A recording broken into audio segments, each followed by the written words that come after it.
नमस्कार, मैं हूं श्वेता झा। आप देख रहे हैं आज तक। लॉकडाउन की सख्ती इतनी है कि आप घर से नहीं निकल सकते, ये एक सच्चाई है। लेकिन कोरोना वायरस के संकट के बीच कर्नाटक के पूर्व मुख्यमंत्री एचडी कुमारस्वामी के बेटे निखिल कुमारस्वामी की आज शादी भी हुई। लेकिन सवाल इस बीच ये उठ रहा है कि क्या कोरोना लॉकडाउन के माहौल में ये शादी कम लोगों के बीच नहीं हो सकती थी? सोशल डिस्टेंसिंग तक का पता नहीं। हालांकि सोशल डिस्टेंसिंग के तमाम नियमों के पालन का दावा किया गया है, लेकिन भीड़ देखकर सरकार कोई कदम उठा सकती है। और ये देखिए, कुमारस्वामी के बेटे की शादी की तस्वीरें आपको हम दिखा रहे हैं। और साथ ही साथ देखिए इस भीड़ में सोशल डिस्टेंसिंग की किस तरह से धज्जियां उड़ रही है, वो भी देख लीजिए। एक तरफ पूरा देश कोरोना वायरस से लड़ रहा है, अपने अपने घरों में है। तमाम इंपॉर्टेंट जितनी भी मीटिंग्स हो, जितने भी आयोजन हो, सभी को टाल दिया गया है। लेकिन इस बीच या तो इस शादी के डेट को नहीं टाला जा सका, और अगर नहीं टाला जा सका तो क्या ये सवाल उठ रहा है कि कम लोगों के बीच केवल जो परिवार के लोग हैं, अपने लोग हैं, उनके बीच शादी नहीं हो सकती थी क्या? क्योंकि दूसरी तस्वीर जो सामने आ रही है, ये देखिए, तमाम वो लोग मौजूद हैं। ये सिर्फ परिवार के लोग नहीं हैं, बल्कि ये जान पहचान वाले लोग हैं। और इन सब के बीच ये शादी जिस तरह से होती है उसी तरह से हुई है पूरी गैदरिंग्स में। अब इसमें कितना सोशल, देखिए इसमें आप कहां किसी के भी चेहरे पर मास्क नजर नहीं आ रहा है, सबसे पहली बात। और इतने नजदीक खड़े हैं ये तमाम लोग, क्योंकि इससे पहले जितनी भी तस्वीरें शादी की भी सामने आई है उसमें भी दूल्हा दुल्हन तक ने मास्क लगाया हुआ है। और यहां पर दूल्हा दुल्हन के अलावा तमाम जितने भी लोग मौजूद हैं, किसी ने भी मास्क नहीं लगाया है। साथ ही साथ सोशल डिस्टेंसिंग का कोई ख्याल यहां पर नहीं रखा गया है। ऐसे में सवाल यह भी उठता है कि क्या वीवीआईपीज के लिए नियम अलग होंगे और कुछ लोगों के लिए नियम अलग होंगे, बाकी लोगों के लिए नियम अलग होंगे? ये जवाब देना होगा, क्योंकि यहां पर अगर किसी को परेशानी होती है तो उस एक की वजह से ये तमाम लोग कोरोना वायरस या उसके संक्रमण का शिकार कोई भी हो सकता है। इसमें लॉकडाउन में वीवीआईपी शादी जरूरी है या मजबूरी, ये वाकई एक बहुत बड़ा सवाल है। क्योंकि जैसा कि हमने आपको बताया कि तमाम, चाहे सरकार की तरफ से जितने भी इंपॉर्टेंट मीटिंग्स थे, बैठकें थी, सब कुछ टाल दिया गया है। बड़े बड़े आयोजन दुनिया भर में टाल दिए गए हैं। क्या ऐसे में ये शादी होनी जरूरी थी? और अगर इतनी ही जरूरी थी तो क्या ये 4 लोगों के बीच में नहीं हो सकती थी? इस समय हम रामनगर डिस्ट्रिक्ट एंट्रेंस में है। जो फार्म हाउस है कुमारस्वामी का, इधर से 15 किलोमीटर है। सारे के सारे मीडिया को इधर रोका गया है। क्लियर इंस्ट्रक्शंस मिला गया है कि जिसका कार का नंबर पुलिस के पास है सिर्फ उनको छोड़ दिया गया। इधर देखिए तकरीबन 21 कार का लिस्ट है और ये सब वीवीआईपी है और सब पुलिस सिर्फ उसको छोड़ रहे हैं, किसी और को नहीं छोड़ रहे हैं। Clear violations of lockdown order भी है इधर, और एमएलसी कार भी है इधर। जो 15 किलोमीटर दूर है उधर ही मीडिया को रोका गया है। और पुलिस जो बोल रहे हैं, सीनियर से एक लिस्ट मिला है, सिर्फ उनको छोड़ा गया है। और 10 बजे के आसपास करीब शादी होगी और 60 से 70 लोग इसमें शामिल होंगे।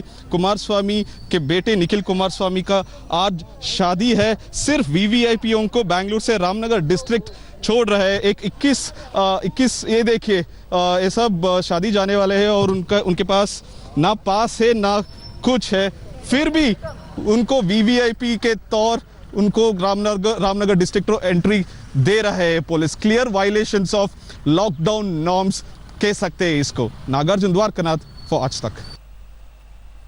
और आपको हम बता दें कि ये जो रिपोर्ट आपने देखी, ये शादी के पहले की रिपोर्ट थी। और इस रिपोर्ट को फाइल करने के बाद हमारे संवाददाता को भी वहां से हटा दिया गया है। अब आप अंदाजा लगाइए कि किस तरह से और किन किन बातों का ख्याल रख के इस शादी को किया गया होगा। क्योंकि कुमारस्वामी का यह कहना था कि परमिशन पहले से ली जा चुकी है, लेकिन आखिर किस तरह के परमिशन, जबकि पूरा देश अपने अपने घरों में कोरोना से लड़ रहा है, कोरोना के खिलाफ लड़ रहा है। क्या कहना है इस बीच कर्नाटक सरकार का, ये सुनिए। I'll call for the report from the Ramnagar Deputy Commissioner, because already particularly this issue was in limelight. Even after a lot of warning and intimation, if any kind of violation has happened, we need to find out and suitable action will be taken against the concerned people. Sir, everything on paper. और कर्नाटक में VIP ने lockdown में बेटे की शादी कराई तो बाकी जगहों पर भी देशबंदी के कम दुश्मन नहीं है, चाहे बात लखनऊ की हो या फिर गोरखपुर की हो या फिर किसी और शहर की। आपको ऐसे लोग मिल जाएंगे जो कि लॉकडाउन का पालन नहीं कर रहे हैं और पुलिस उन्हें कायदे से समझा रही है। अब हर एक घर में एक पुलिस वाला तो घर को पकड़ के बैठा नहीं रहेगा। चौराहे पे इस धूप में 24 घंटे हमारे पुलिसकर्मी यहाँ पे मुस्तैद हैं। आप जो है कि वहां से अपने घरों से ताक झाक करने से बाज नहीं आ रहे हैं।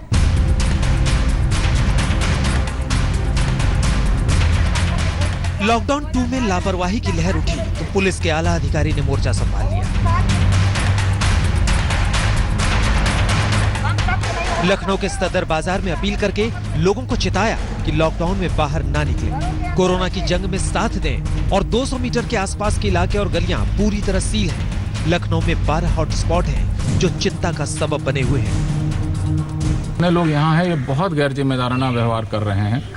इतनी बार मना करने के बाद, इतने अनुरोधों के बाद, यहाँ तक कि कई मुकदमे लिखने के बाद ये लोगों से मिलजुल रहे हैं, इस संक्रमण को फैलाने में मदद कर रहे हैं। लॉकडाउन के माननीय प्रधानमंत्री जी के किसी निर्देश का पालन नहीं हो रहा है, माननीय मुख्यमंत्री जी के निर्देशों की अवहेलना करने की कोशिश कर रहे हैं। तो ये जो गैर जिम्मेदाराना व्यवहार है इसको तत्काल प्रभाव से रोकना होगा। यूपी का पुलिस प्रशासन परेशान है लेकिन संभल में लोग मस्त हैं। ऐसे ही गैर जिम्मेदार लोगों पर पुलिस ने डंडा बरसाने से भी गुरेज नहीं किया। 1200 से ज्यादा लोगों का चालान काटा। संभल वही इलाका है जहां कोरोना के 8 पॉजिटिव मामले सामने आए हैं। सोशल डिस्टेंसिंग का मजाक यूपी के गोरखपुर में भी उड़ाया गया। लॉकडाउन में सख्ती के बावजूद शहर के कुछ रईस दावत उड़ाने में मगन हो गए। उनकी ये हकीकत का वीडियो सोशल मीडिया पर वायरल हुआ तो हड़कंप मच गया। एक व्यवसायी थे जो अपनी एनिवर्सरी की पार्टी कर रहे थे जिसमें 60-70 लोग उनके अपार्टमेंट के इकट्ठा थे। जिसमें सूचना मिली तो पुलिस पहुंची तो पार्टी उस समय ख़त्म हो गई थी लेकिन सारा अरेंजमेंट मौजूद था। वहाँ सारा जितना उनका चीज़ें थी उनको सबको जब्त किया गया और उनके जो आयोजक थे और वो और जो लोग इसमें सम्मिलित हुए थे उनके खिलाफ 188, 269, 270 IPC का अभियोग पंजीकृत किया गया है। दरअसल गोरखपुर के कारोबारी ने शादी की सालगिरह पर करीब 60 लोगों को न्योता भेजा, ये जानते हुए कि देश कोरोना के खिलाफ बड़ी लड़ाई लड़ रहा है और उसमें भीड़ को बिल्कुल इजाजत नहीं है। लॉकडाउन होने के बावजूद लोगों ने छक कर खाया और मस्ती की, लेकिन ऐसे समय में रईसों की मस्ती के इस समारोह से योगी सरकार के मिशन को धक्का लगा है। गोरखपुर में एक व्यापारी ने अपनी मैरिज एनिवर्सरी मना डाली और आखिरकार पुलिस को उन पर केस दाखिल करना पड़ा। इस वक्त पूरे उत्तर प्रदेश में कई जगहों पर लोग सोशल डिस्टेंसिंग का पालन नहीं कर पा रहे हैं, खासकर मंडियों में और बैंकों में अभी भी ये चुनौती बनी हुई है। इसीलिए मुख्यमंत्री योगी आदित्यनाथ ने एक बार फिर सख्त लहजे में चेतावनी दी है कि दोबारा फिर से इस लॉकडाउन 2 को सफल बनाने के लिए प्रशासन अपना एड़ी चोटी एक करे।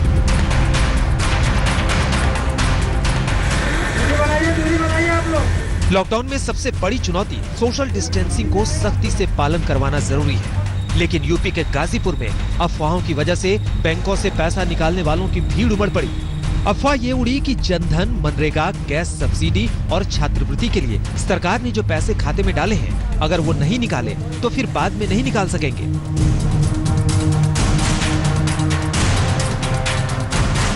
अफवाहों के इसी बाजार को देखते हुए यूपी के पड़ोसी राज्य उत्तराखंड में भी प्रशासन सख्त हो गया है। पुलिस प्रशासन ने सख्त हिदायत दी है कि अगर किसी ने अफवाह फैलाई तो राष्ट्रीय सुरक्षा कानून लगाया जाएगा। कर्फ्यू लगाया परसों से, उसको स्ट्रिक्टली लागू किया जाना है हर हालत में और कोई भी आदमी उसका उल्लंघन करेगा तो उसके विरुद्ध जो है कड़ी कार्रवाई की जाएगी। और पहले भी जिन्होंने लॉकडाउन का उल्लंघन किया है उसमें FIR दर्ज है और जिन लोगों ने अफवाह फैलाई, जिन लोगों ने लोगों को भड़काया, ऐसे लोगों को गिरफ्तार किया जाएगा। कोरोना के खिलाफ जंग में लॉकडाउन एक अहम हथियार है, लेकिन कहीं अफवाह तो कहीं लापरवाही कोरोना वायरस के लिए माकूल माहौल तैयार कर रहा है। ऐसे में कोरोना को हराना है तो लॉकडाउन का पालन करना ही होगा। गोरखपुर से गजेंद्र त्रिपाठी और लखनऊ से कुमार अभिषेक के साथ आज तक ब्यूरो। और ये तो आपने उत्तर प्रदेश की तस्वीर देखी। बिहार में तो मानो लॉकडाउन को फेल करने का बीड़ा उठा लिया गया हो। बैंकों में इन दिनों सुबह से ही लोगों की इतनी भीड़ उमड़ रही है कि सोशल डिस्टेंसिंग हवा हो गई है।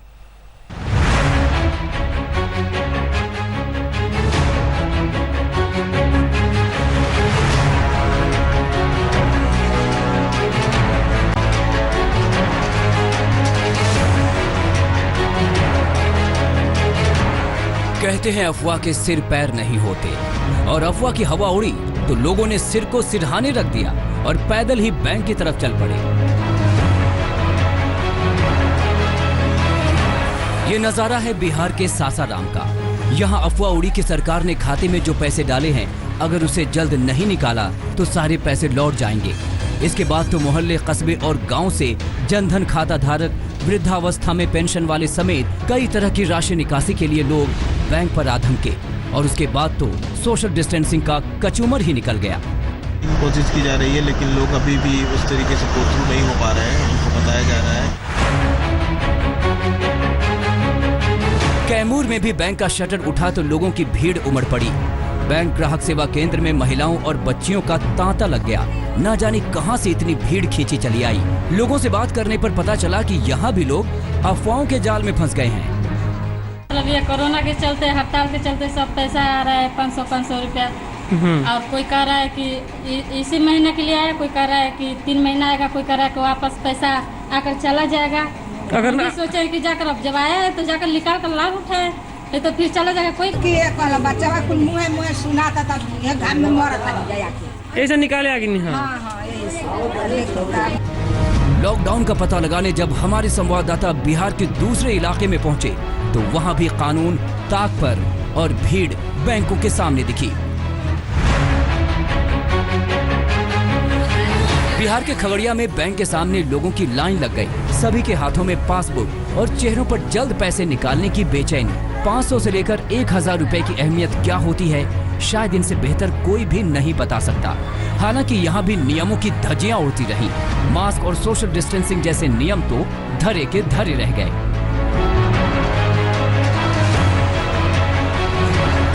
हमारी टीम बिहार के औरंगाबाद भी पहुंची, इस उम्मीद के साथ कि शायद यहाँ कहीं सोशल डिस्टेंसिंग का पालन किया जा रहा हो, लेकिन यहाँ भी निराशा ही हाथ लगी। औरंगाबाद के ग्रामीण इलाकों के बैंकों की शाखाओं में सोशल डिस्टेंसिंग का माहौल उड़ाया गया। सुबह से ही बैंकों के सामने भीड़ जुट गई। बैंक के अंदर जाने के लिए धक्का मुक्के भी करने लगे। यहाँ भी अफवाह ने अपनी चुंबकीय ताकत से लोगों को खींच लिया।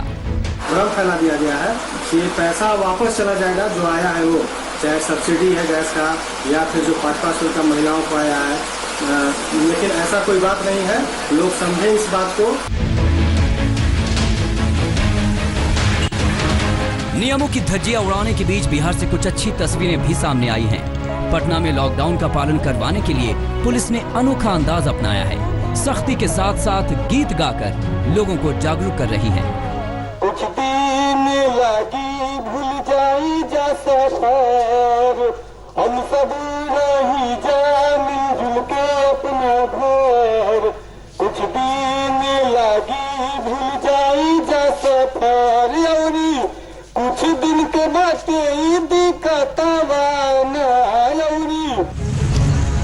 शहर कोई भी हो, इलाका कोई भी हो, कोरोना से बचना है तो लॉकडाउन के दूसरे फेज में भी अनुशासन दिखाना होगा। लेकिन सबसे बड़ा सवाल कि आखिर जहां जहां भीड़ जुट रही है वहां का प्रशासन क्या कर रहा है? क्या कानून के हाथ से भी अफवाह के हाथ लंबे हैं? सासाराम से मनोज कुमार, औरंगाबाद से अभिनेश सिंह और पटना से मनोज सिंह के साथ आज तक ब्यूरो।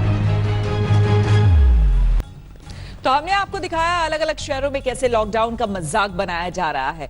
ये तो आम लोगों की बात थी। अब आपको दिखाते हैं कि कोरोना के बढ़ते खतरे के बाद भी मंत्री और वीआईपी कैसे सोशल डिस्टेंसिंग से बेपरवाह हैं। तस्वीरें देखकर आप खुद समझ जाएंगे।